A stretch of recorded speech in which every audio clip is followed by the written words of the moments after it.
जय हिंद एवरीवन। हम लोग क्लास 10th के बायोलॉजी चैप्टर 2 श्वसन पढ़ रहे हैं। इसमें पार्ट 1 और पार्ट 2 हम पढ़ा चुके हैं। यह वीडियो पार्ट 3 है जो इस चैप्टर का अंतिम वीडियो है। अगर आपको इसका पीडीएफ फ्री में लेना चाहते हैं तो टेलीग्राम से अवश्य जुड़े और टेलीग्राम का लिंक आपको मेरा डिस्क्रिप्शन में मिल जाएगा। तो चलिए आज का मैं अंतिम वीडियो शुरू करता हूँ। आज का इससे बैक मैंने क्या किया था, पढ़ा दिया था। जो भी अगर नहीं पढ़े जाकर अवश्य वहाँ से देखे। आइए शुरू करते हैं।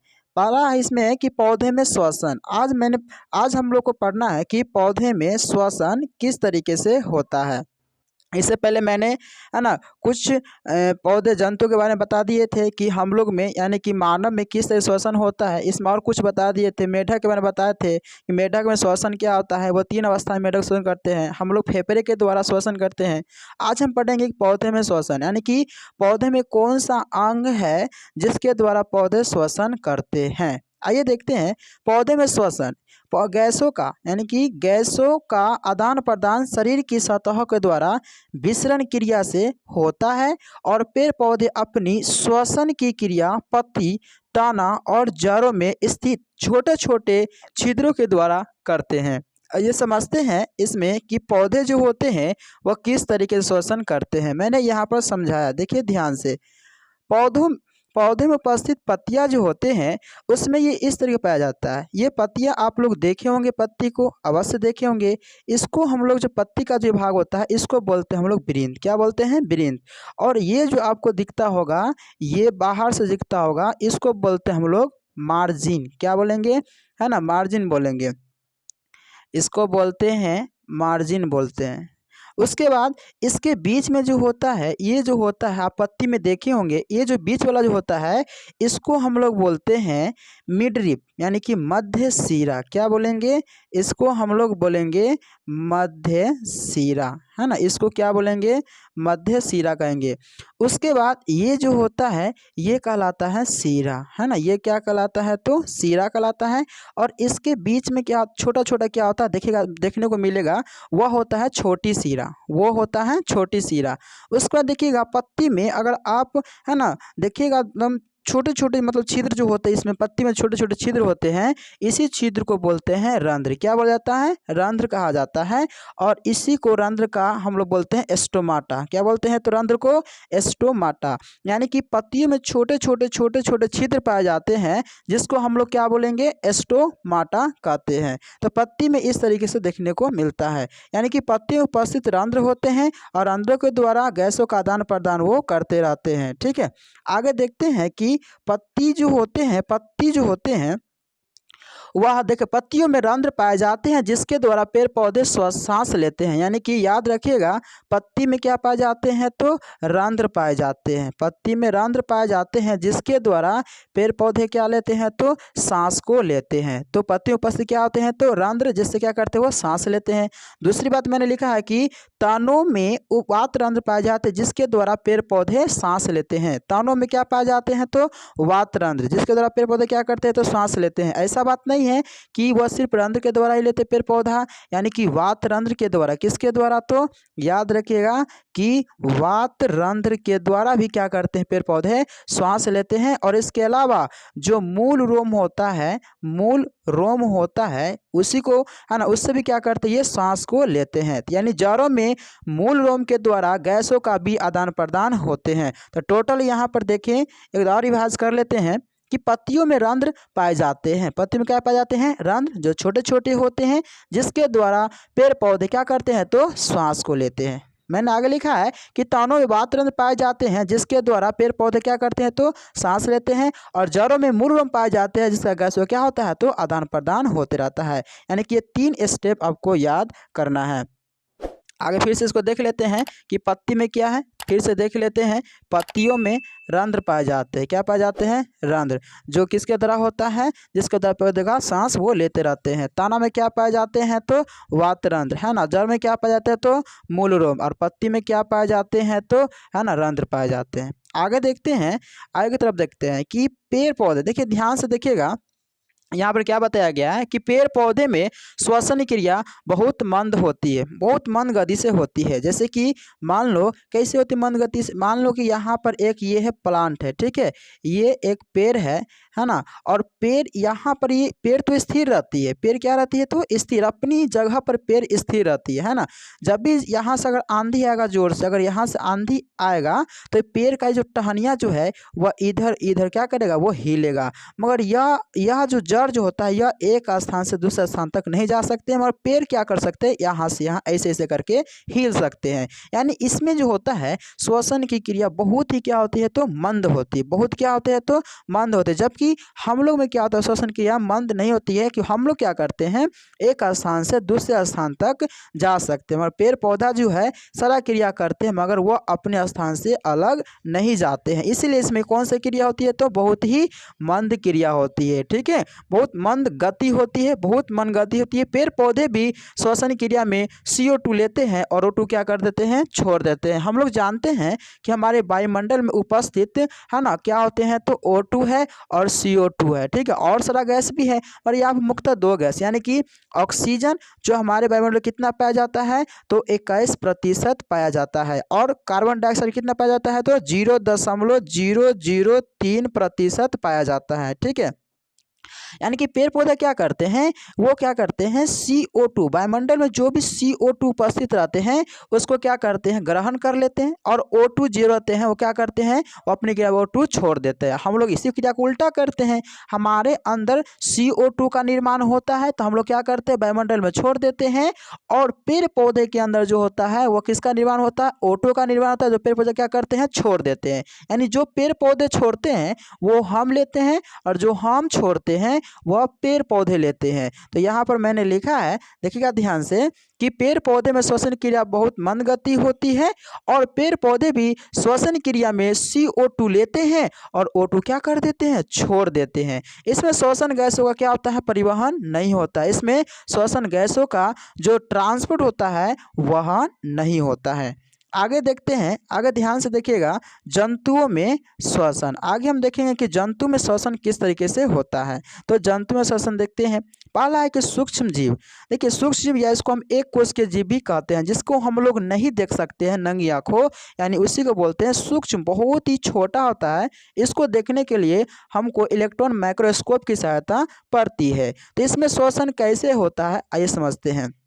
तो सूक्ष्म जीव में श्वसन किसके द्वारा होता है तो विसरण के द्वारा होता है। ध्यान रखिएगा कि छोटे छोटे जीव जिसको हम लोग नहीं देख सकते हैं वह किसके द्वारा होता है तो वह क्रिया विसरण के द्वारा होता है, क्योंकि उसमें विशेष प्रकार का अंग नहीं पाया जाता है।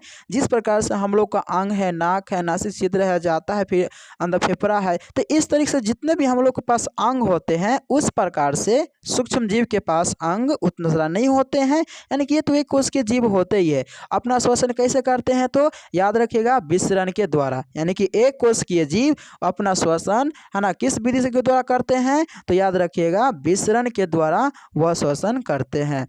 आगे देखते हैं कि विसरण को पहले समझ लेते हैं, आखिर विसरण होता क्या है। डिफ्यूजन्स, विसरण होता है कि कोई भी मतलब हल्का चीज होता है वह वायुमंडल में फैल जाना, मतलब फैलना ही क्या कहलाता है विसरण कहलाता है। पर यहाँ हमारा यहाँ तात्पर्य क्या है, देखिए क्या लिखे हैं कि जब कोई चीज अच्छा यानी कि उच्च है ना सांद्रण से निम्न सांद्रण की ओर है ना एक परागम्य झिल्ली को पार करता है। यानी कि सबसे पहले हम सेमी परमिएबल, इसको इंग्लिश में क्या बोलते हैं सेमी परमिएबल, यानी कि अर्ध परागम्य झिल्ली कहते हैं किसे। जैसे कि मान लेते हैं कि अर्ध परागम्य झिल्ली किसे कहते हैं कि इसमें अर्ध मतलब क्या होता है आधा, यानी कि पूर्ण रूप से यहाँ पर जो भी होगा ये पूर्ण रूप से किसी चीज को पार करने नहीं देगा, उसी को अर्ध परागम्य झिल्ली कहते हैं। जैसे कि मान लो कि ये हो गया हम लोग का हैंड हो गया, ठीक है। हैंड में क्या पाए जाते हैं तो हैंड में मान लो कि इसके अंदर है ना ब्लड भी रहते हैं और क्या रहते हैं H2O भी रहते हैं। तो आप देखते होंगे कि जब ये हैंड गति करता है या गतिशील होता है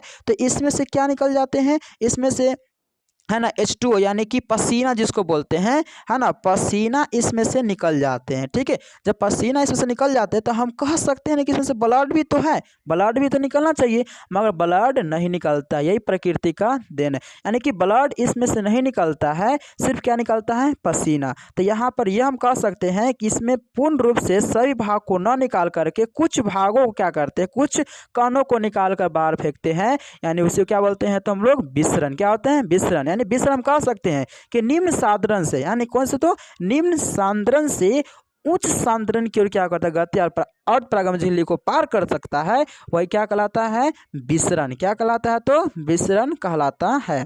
आगे देखते हैं कि कार्बन मोनोऑक्साइड एक जहरीली गैस है कैसे, मतलब बहुत ही इंपॉर्टेंट क्वेश्चन है, ध्यान से देखिएगा कि कार्बन मोनोऑक्साइड, इसका सूत्र क्या होता है, ध्यान रखिएगा आप लोग, इसका सूत्र होता है CO, और कार्बन मोनोऑक्साइड आएगा तो CO, कार्बन डाई मोनोऑक्साइड आएगा तो CO2, यानी कि इस तरीके से क्या होता है इसका सूत्र, यानी कि कार्बन मोनोऑक्साइड, है ना, एक जहरीली गैस है कैसे, या ऐसे पूछ सकता है क्वेश्चन कि कार्बन मोनोऑक्साइड को प्राण घातक गैस क्यों कहते हैं, यानी कि ये हमारे लिए प्राण घातक है, हमारे अंदर जाने के बाद क्या करता है, यह प्राण को ले लेता है, मृत्यु तक हो जाते हैं। आखिर ये जहरीला गैस हमारे अंदर जाकर करते क्या है और कैसे, मतलब प्राण घातक है, हम समझते हैं। आइए देखते हैं, यहाँ पर लिखा गया है कि कार्बन मोनोऑक्साइड को सबसे जहरीला गैस माना गया है ना, यानी कि ये ससुरा जो होता है ना, ये CO जो है ये बहुत खतरा है, यानी कि CO इतना खतरा है कि जब हमारे, मतलब मोनोऑक्साइड सबसे जहरीली गैस होता है ना, क्योंकि यह जो होता है हीमोग्लोबिन में, किससे पाया जाता है, तो हीमोग्लोबिन से अभिक्रिया करके क्या बनाता है, तो कार्बोक्सिलिक अम्ल बनाता है। क्या बनाता है, तो कार्बोक्सिलिक अम्ल बनाता है, यानी कि हीमोग्लोबिन से अभिक्रिया करता है। इससे पहले मैंने बताया था आप लोग को कि ऑक्सीजन तो ऑक्सी हीमोग्लोबिन, कार्बन तो कार्बोक्सी हीमोग्लोबिन। अब देखिए हीमोग्लोबिन क्या मिल गया, तो यहाँ मिल गया कार्बन मोनोऑक्साइड, यहाँ कार्बोक्सिलिक, है ना, अम्ल का, है ना, निर्माण कर देता है, और यह शरीर में कोशिकाओं तक, है ना, यह शरीर की कोशिकाओं तक ऑक्सीजन को जाने से क्या करता है, रोक देता है। ये ससुरा इतना खतरा है ना, CO मोनोऑक्साइड इतना खतरा है कि ये क्या करेगा, यानी कि ऑक्सीजन को हमारे शरीर के अंदर जा रहा था फेफड़ा के पास, उसको डायरेक्टली क्या कर देता है, रोक ही देता है। जब हमारे शरीर में ऑक्सीजन ही नहीं जाएगा तो क्या हम लोग जिंदा रहेंगे, नहीं रह सकते हैं। ऑक्सीजन के अभाव में व्यक्ति का क्या हो जाता है, मौत हो जाता है, जिसके कारण इसे प्राणघातक गैस भी कहा जाता है। ठीक है, देखिए सिर्फ इतना याद रखिएगा कि यह क्या होता है, मतलब खून में क्या पाया जाता है, हीमोग्लोबिन, और हीमोग्लोबिन से क्या करता है, अभिक्रिया कर लेता है, कौन, तो CO मतलब कार्बन मोनोऑक्साइड, है ना, यह अभिक्रिया कर लेता है, और जैसे ही करता है तो क्या बनाता है, तो कार्बोक्सिलिक अम्ल, क्या बनाता है, तो कार्बोक्सिलिक अम्ल बनाता है ना, ये बनाता है। और ये जो अम्ल जो होता है ना, यह ऑक्सीजन जो जाता था उसको क्या कर देता है, रोक देता है, और जैसे ही रोकता है ऑक्सीजन को, तो जैसे हमारे शरीर के अंदर ऑक्सीजन जाएगा नहीं, रोकेगा, तो क्या हम लोग जिंदा रहेंगे, नहीं रहेंगे। इसीलिए इसका ऑक्सीजन के अभाव में हम लोग क्या होती है, मौत हो जाती है, इसीलिए इसको हम लोग प्राण घातक गैस भी कहते हैं। तो इससे बच करेगा, ये सोचना बहुत खतरा है। आगे देखते हैं, अगला क्वेश्चन है, बहुत इंपॉर्टेंट क्वेश्चन है, और आपके इस चैप्टर यानी कि श्वसन चैप्टर है, इसका सबसे लास्ट, है ना, क्वेश्चन है, ध्यान से देखिएगा, और यह बहुत ही मतलब इंपॉर्टेंट VVI जिसको बोल सकते हैं, मैंने लिखा भी है, VVI क्वेश्चन है। श्वसन एवं दहन में क्या अंतर है ना, तो श्वसन और दहन में अंतर क्या है, तो आइए समझते हैं।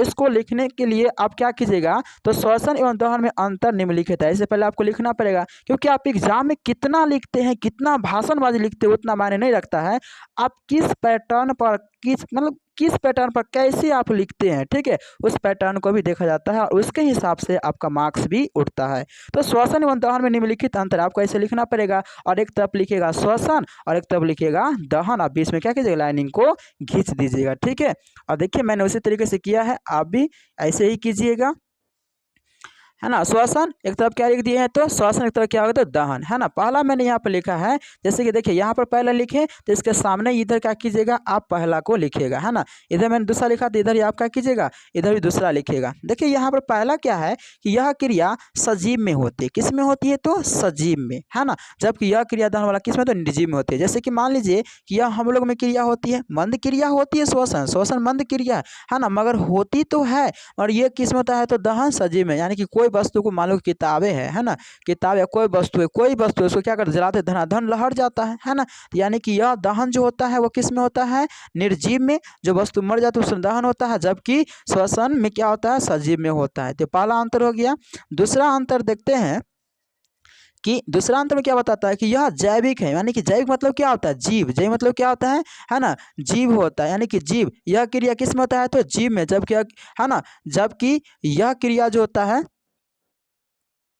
रासायनिक क्रिया होती है। क्या होती है तो रासायनिक, यानी कि जैविक क्रिया होती है, यह क्या होती है रासायनिक क्रिया होती है। जैसे मान लो कि किसी वस्तु को हम लोग जलाएंगे, किसी वस्तु को यहाँ पर हम जलाएंगे तो कौन सा क्रिया करेगा तो रासायनिक क्रिया करेगा, है ना, मगर ये कौन सा क्रिया है तो जैविक क्रिया है। आगे देखिए ध्यान से, अगला तीसरा क्या है कि श्वसन जीवों का अपना नियंत्रण प्रक्रम होता है। श्वसन जो जीव करते हैं ना उसका अपना कंट्रोलर, यानी कि अपना कंट्रोल उसके पास होता है, प्रक्रम होता है, ठीक है, अपना कंट्रोल के हिसाब से करता है, जबकि उसमें कंट्रोलर नहीं होता है, वो अनियंत्रित होते हैं, है ना, वो क्या होते हैं तो अनियंत्रित होते हैं, है ना, ठीक, क्या होते हैं तो अनियंत्रित प्रक्रम होते हैं। ये तीसरा हो गया। चौथा जो है यह श्वसन मंद प्रक्रिया होती है। श्वसन क्या होती है तो मंद प्रक्रिया होती है, जबकि तीव्र प्रक्रिया होती है। किसी वस्तु को जलना स्टार्ट करता है तो ये बहुत जलना शुरू कर देता है ना, और यह जो होते हैं यह मंद प्रक्रिया होते हैं, ठीक है।